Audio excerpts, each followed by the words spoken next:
Good morning, dear students. So, in the previous class, we had started with the kinds of transpiration, and there are three kinds of transpiration: stomatal transpiration, cuticular transpiration, and lenticular transpiration. So, we have already discussed about the stomatal transpiration. Today, we have to start with cuticular transpiration. Okay. So, in the cuticular transpiration, when the transpiration is taking place from the cuticle. So, what is cuticle? Cuticle is the waxy layer present on the surface of the leaf. Okay, so this waxy layer is secreted by the epidermis and present on both the surface of the leaf. We have seen there are two surfaces of the leaf, dorsal surface and the ventral surface. Ventral surface is the upper surface, dorsal surface is the lower surface. And both these layers, both these surface will have the epidermis, and this epidermis will secrete a waxy substance over it, and this waxy layer is only known as cuticle. Okay, what is the purpose of this cuticle? The purpose of this cuticle is to reduce the rate of transpiration. And what will be the impact of the cuticle on the process of transpiration? So greater would be the thickness of the cuticle, lesser would be the rate of transpiration, and this acts as an adaptation for desert plants. So in desert plants, the thickness of the cuticle is more, so therefore the transpiration is less, and that is why the desert plants can survive even in the lower concentration of water. Okay, so this is the waxy layer present on the surface of the leaf, and this waxy layer is only known as what? Cuticle. This also helps in the process of transpiration, but the rate of transpiration by cuticle is very less. Now we have to see about lenticular transpiration. So what is lenticels? Lenticels are actually the minute opening, and where it is present on the bark of the older stems. And what is its function? So as you know, stomata is only open during the day, but this lenticel is open throughout the day and night. So when it is open throughout the day and night, it helps in the exchange of gases. And which type of gases? That is the gas which is required for respiration and the gas which is required for photosynthesis. So the exchange of gases is taking place through the lenticels, and it also helps in the process of transpiration. So here is the types of transpiration. So on the basis of the passes, the place from where the plant is losing the water vapor is known as on that basis there are three types of transpiration, that is stomatal transpiration already discussed, cuticular transpiration we have discussed just now, and lenticular transpiration. So out of these three transpirations, the maximum ratio or the maximum transpiration takes place through the stomata and then through the lenticels, and the minimum level of transpiration is taking place through the cuticle. Okay. Now what are the factors which affect the rate of transpiration? So there are two factors which affects the rate of transpiration, the external factors and the internal factors. So let's start with the external factors. So one of the external factor is what? Intensity of sunlight. So higher would be the intensity of sunlight, higher would be the rate of transpiration. Okay.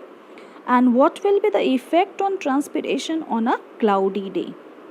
So on a cloudy day, the intensity of sunlight is less, so the temperature is less, therefore the rate of transpiration is less. Intensity of sunlight will be less, temperature will be less, so rate of transpiration will be also less. Then how temperature affects the rate of transpiration. So higher is the temperature, higher is the rate of transpiration. So transpiration is directly proportional to the temperature. So if the temperature increases, the rate of transpiration also increases.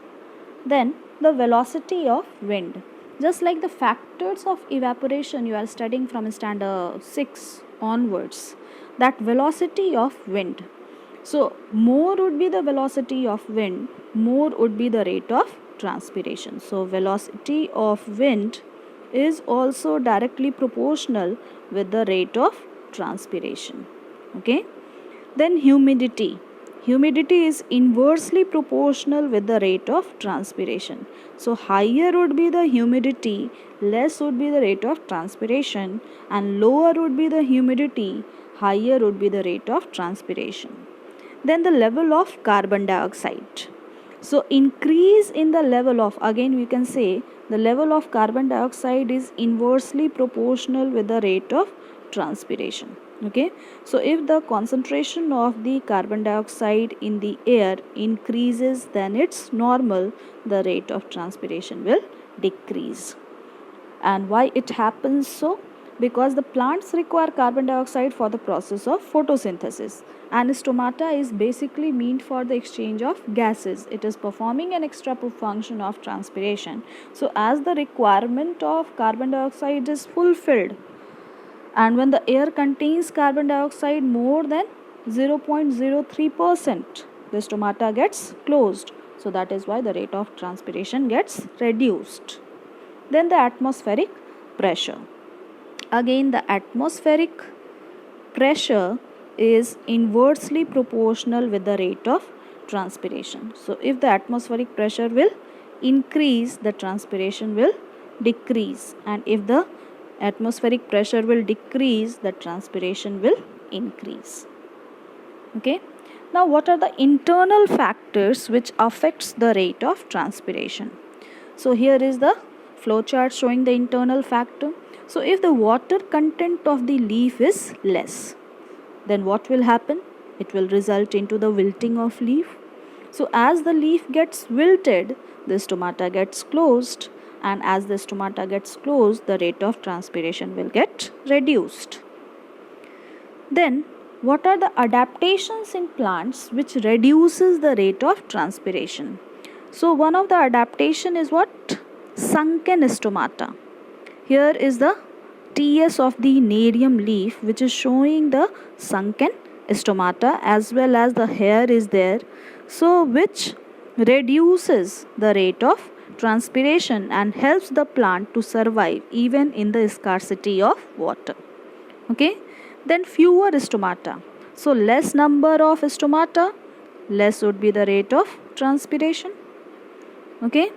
Then narrow leaves. If the leaf turns narrow, okay, and if this is the leaf, so more is the surface area, more would be the number of stomata. More would be the number of stomata, higher would be the rate of transpiration.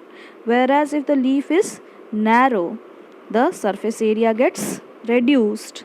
Surface area gets reduced, number of stomata gets reduced, so therefore the rate of transpiration also gets reduced. Then reduced exposed surface.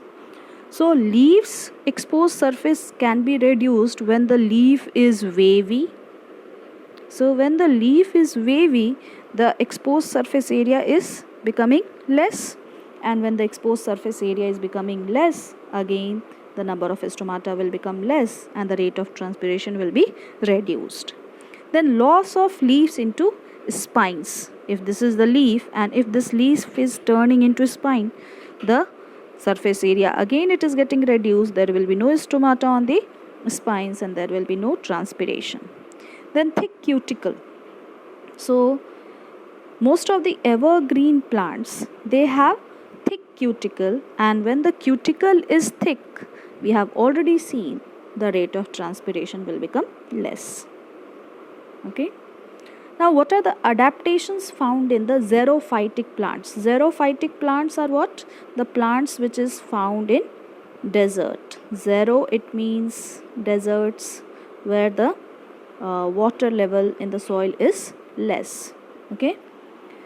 So in the xerophytic plants, thick cuticle is present, thick waxy cuticle is present on the leaves. And when thick waxy cuticle is present on the leaves, the rate of water loss or transpiration will get reduced. Then reduced number of stomata. Okay, and when the number of stomata is less, the transpiration is less, because the xerophytic plants or the desert plants, they have to survive in the uh, deserts where the water content of the soil is very less. So whatever water is available to them, they must be able to store that water, and they must reduce the loss of water to survive in such xerophytic conditions. Okay, then stomata is sunken. So when the stomata gets sunken, the rate of transpiration will become less. Then stomata closes during the day and opens at night, and this particular mechanism is known as CAM. CAM, it means crustacean acid metabolism, in which the plants fixes carbon dioxide in the plants at night. So the stomata is open at night. So when it is open at night, temperature is less, and when temperature is less, intensity of sunlight is less, so the rate of transpiration will be less. Then leaves are reduced into spines and the stems become photosynthetic. You must have seen the cactus. The stem is green in color, so the photosynthesis takes place through the surface of the stem. Then succulent stem, it means the stem will store water in it, and they have deep root system. So when the deep root system is there, the plants or the cactus or the xerophytic plants will take the water from the water table, and as well as there is surface root system is also there. So this surface root system will take the water from the soil surface if available, and if this is not available, the long deep root system will help the plants to take water from the water table. Then what is the significance or the importance of transpiration? So this importance, one of the importance is very important for the plant system. It produces cooling effect. So like evaporation is an endothermic process. So transpiration is also somewhat like that. So it is an endothermic process. So it will be absorbing the temperature or heat from the leaf surface. Okay, and when it is absorbing the heat, whatever enzymes are present in the plant will not get destroyed or denatured due to the effect of the heat. Then this transpiration also creates a suction force. You know what is suction force? Then it also helps in the distribution of water and minerals. Okay, so when the from the aerial parts of the plant the water is lost, the concentration of water becomes less over here. When the concentration of H2O becomes less over here, and here the level of water is more, so when water is moving, traveling to the tips of the plant, it is also carrying the dissolved minerals. So this transpiration is helping in the distribution of water and mineral from the roots to the tips of the plant. Then transpiration increases the moisture in the atmosphere and it brings rain. Very important in this condition right now. Now transpiration is not an excretory process. In justify the statement or reasoning based question it may come. So why transpiration is not an excretory process, or why we cannot say that transpiration is an excretory process? So in transpiration what is lost? Water is lost. And in which form it is lost? That is water vapor. So is the water an unwanted substance for any living organism? No. Is the water an metabolic waste? No.